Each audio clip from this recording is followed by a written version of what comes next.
Le cadre unitaire de centrale syndicale, la KIX, a tenu ce jeudi 28 avril 2022 un point de presse à quelques jours de la fête des travailleurs. Le KIX, qui regroupe plus d'une dizaine de centrales syndicales, s'est affiché comme objectif de cerner les difficultés des travailleurs dans les différents secteurs d'activité. Il se veut très pragmatique et envisage de mener une bataille pour la prise en charge des préoccupations de tous les travailleurs. Il faut noter que les travailleurs de tous bords sont frappés de plein fouet d'une crise économique sans précédent, marquée par la pandémie de Covid-19 et qui a chamboulé plusieurs entreprises. Les droits des travailleurs bafouillés et réduits au silence. Le KIX a dénoncé une batterie de gestion nébuleuse des secteurs ci-après. Le secteur de l'hôtellerie et du tourisme, le secteur des collectivités locales, le secteur des transports, le secteur de la poste, le secteur du commerce, le secteur de la santé, le secteur de l'éducation et enfin le secteur de la sécurité. Face à cette situation, le cadre unitaire des centrales syndicales, par la voix de sa coordinatrice, Mme Bahoum Ndiong, compte mettre sur pied de nouvelles stratégies pour pousser l'État du Sénégal à revoir le traitement global de l'ensemble. Par ailleurs, le cadre unitaire des centrales syndicales, KIX, compte présenter le 1er mai 2022 auprès du chef de l'État un cahier de doléances dans lequel toutes les préoccupations des travailleurs seront prises en compte. Madame Bahoum Ndiong, coordinatrice du cadre unitaire des centrales syndicales, KIX, nous fait le point de cette conférence de presse à travers son allocution. ñu ñoo dajale ko ñu dañuy def benn cadre pour di bokkandoo di dóorandoo di xàccandoo wax naa ko léegi benn objectif rek la ñu am ñun suñu objectif moo di fexe ni ñu fexee ba travailleurs yi nga xam ne ñoo bootu ci suñu gannaaw seen condition de vie ak seen préoccupation ñu jël ko satisfaire looloo tax ñu ne dañuy toogaat xalaataat ci yeneen stratégie yu bees yoo xam ne ni travail bi ci gis boppam ndax dañu constaté ni léegi liggéeykat yi dañuy wan gannaaw syndicat yi pour ñoom syndicat yi régler fi ñu seeni problème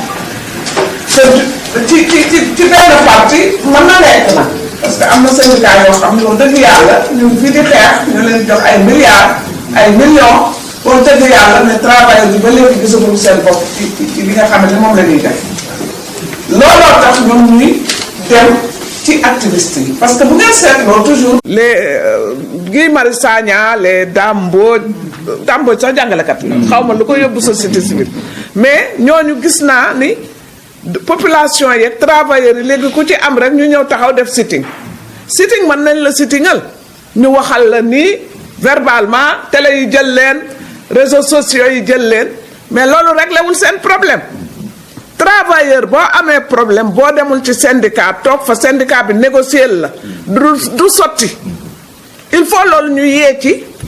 travailleurs yi parce que bu ngeen seetloo mouvement yooyu yëpp ngeen doon gis muy société civile ñuy coow di dem di toogaanu travailleur ki ñoo ñëpp candidat lañu léegi poste député ñooñu koy dootuñu société civile donc travailleur dëgg da ngay seeti sa syndicat kaasal la waxal la négocier la ba nga am wala sa délégué de personnel négocier la mais da ngay ñëw dans une entreprise boo xam ne am na délégué du personnel entreprise ba am na problème délégué yi war a régler loolu yow nga dem di wooyi ay Guy Marius Sagna ak ñeneen ñi ça ne va pas se régler loolu la ñu wax ni léegi ci nasaraan ñu ne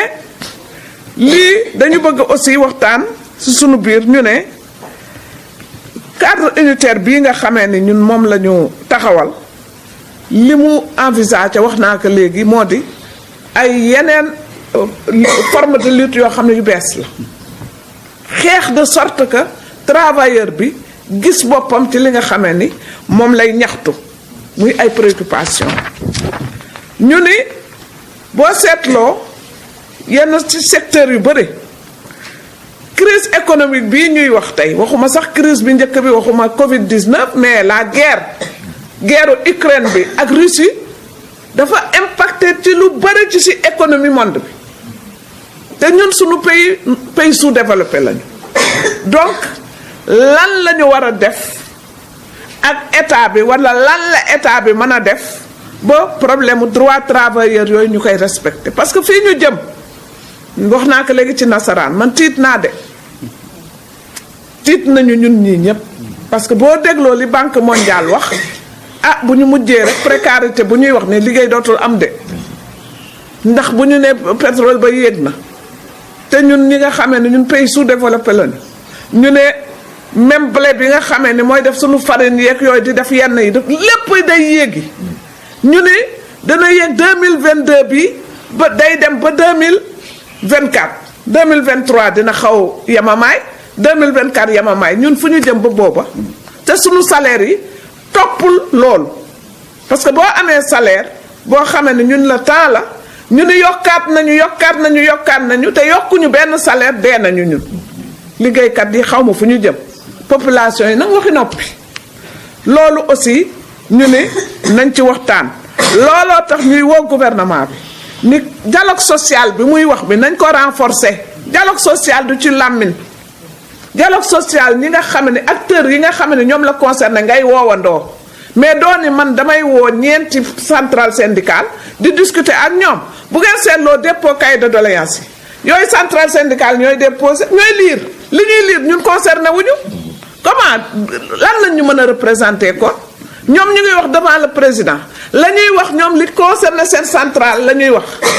donc ñun li concerné suñuy centrale ci cahier lañ koy def jox leen ko moo tax ñu doon xeex te bëre bi day continuer pour que wax dëgg yàlla cadre unitaire bi bu ñu toogatee nañ ñu may permettre ñuy waxat devant le président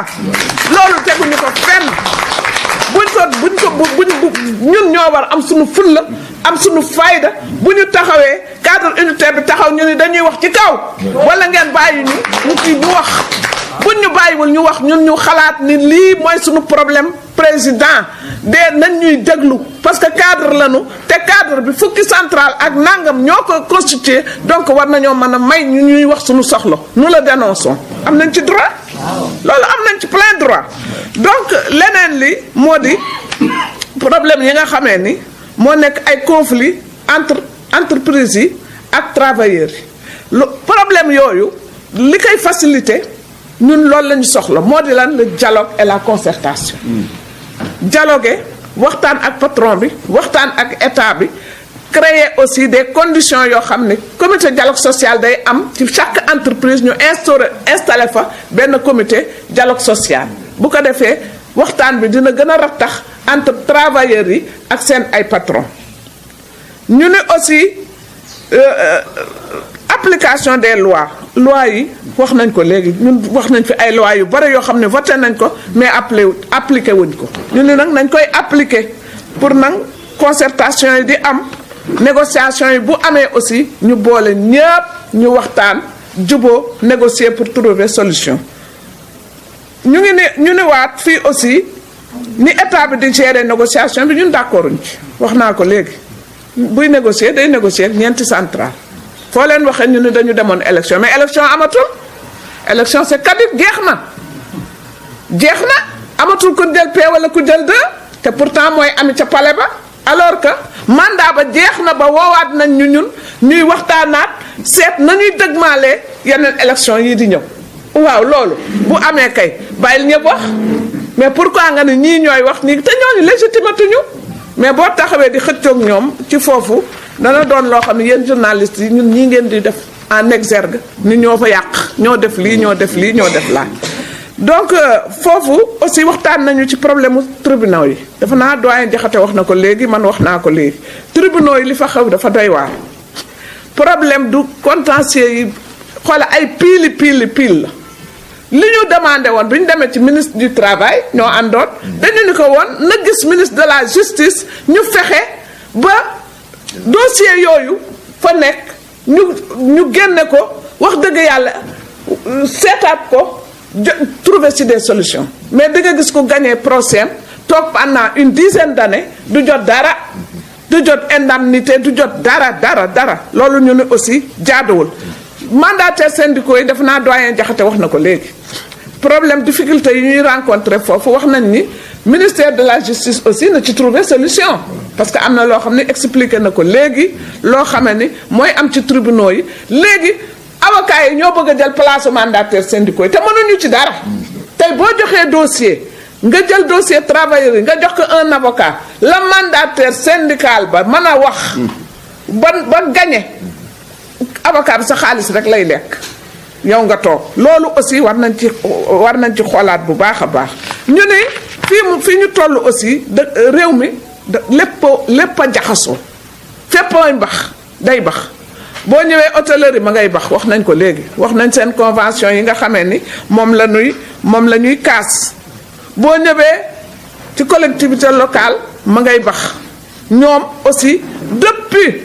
2012 ou 2011 dañoo voté seen loi boo xamee ni sur nu mu tuddee la fonction publique locale booba ba léegi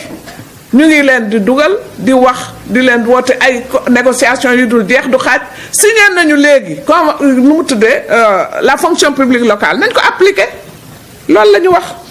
secteur transport léegi kii dénoncé na ko léegi defe naa moom la doon wax léegi waa AFTU vraiment signé ay protocole d'accord nit ñi grève nga bëgg a grève ba sedd nga ni leen ñëw leen ñu négocier ngeen trouver entente signé protocole d'accord boobu continuer di traîner mënul nekk te AFTU am na lu mu wax léegi wax na ko ci nasaraan nee na ñoom gisuñu seen bopp ci lii parce que BRT bii di ñëw ak TER bii seen lu ci bëre yàq na ko freiné na ko loolu dañ koy dénoncer te BRT TER kooku ay raay la mais les voies transporteurs yi ñoo ko yor comment les organiser waxtaan ak ñoom ci seen plateforme bi nga xam ne moom la ñu trouver ci entente war nañ cee mën a sukkandiku aussi pour ñoom ñu am satisfaction au niveau des transports routiers aussi looloo fa am boo seetloo def nañ fi grève bu metti boo xam ne ñetti fan Sénégal taxaw ñu signé leen protocole d'accord jusqu'à présent ñu ngi dara réglé wuñ ko ñu ngi waajaat pour yëngalaat te bu ñu yëngalee musiba am bu ñu ne au niveau des hydrocarbures yi aussi mooy essence bi attention de amoon na fi pénurie d'essence fan yi ñëpp a doon daw di rang ci nu mu tudd station yi essence amul gouvernement bi fexe na ba indi na encore yeneen cargo mais avec la déclaration Banque mondiale lii mu wax tiit naa de ndax bu essence amul kenn du dox bu essence amul bu fekkee ne baril bi dafa nekk maintenant à xawma ñaata dollars $100 c'est grave c'est très grave dinañ dem ba nga xamee ni waxuma sax essence mais lekk gi nga xamee ni moom la population bi di lekk dafay doy waar day am ay difficultés secteur poste dénoncé nañ ko dégg ngeen postiers yi ñu ngi saaga rek ñu ngi marche ñu ngi sitting directeur waxuma sax am na gestion bu jiitu directeur bi boo xamee ni am na ñun ci jàpp sax tëj leen ay postiers ay agents même jàpp nañ leen ci mais problème bi ci am moo di loolu ñuy dénoncer dara réglé wu ci directeur bu bees ñu indi ko directeur bu bees ba moom it nee na mbokkam yëpp mbokku pëlam yëpp tu m'excuses et mbokku pëlam yëpp ak présidente mbokku pëlam yëpp la jël dugalaat ci biir poste bi yokkaat personnel ba salaire yi niñ ko war a fayee mënuñu ko fayee loolu aussi jaaduwul donc ñun dañu am ay syndicat poste yu nekk ci ñun donc te ñooñu jox yooyu information au niveau du secteur du commerce lu ñu wax importation yi produits yi ñuy importer yi soble bi nous Sénégalais aussi war nañ xoolaat suñu bopp soble mbay bii bu ñëwee soble France bi ñëw nga ne bee moo dàq bii dafa am ndox bu pomme de terre bi jógee nga ne loolu ceeb bii nga xamee ne moom la ñuy bay fii ñu baare ñu ngi koy lekk parce que xam nañu ni muy def ci santé mais d'autres te disent dafay collé du ceeb boo xam ne dafay naan dawlin alors que ceeb boobu mooy vrai ceeb boobu nga xam ne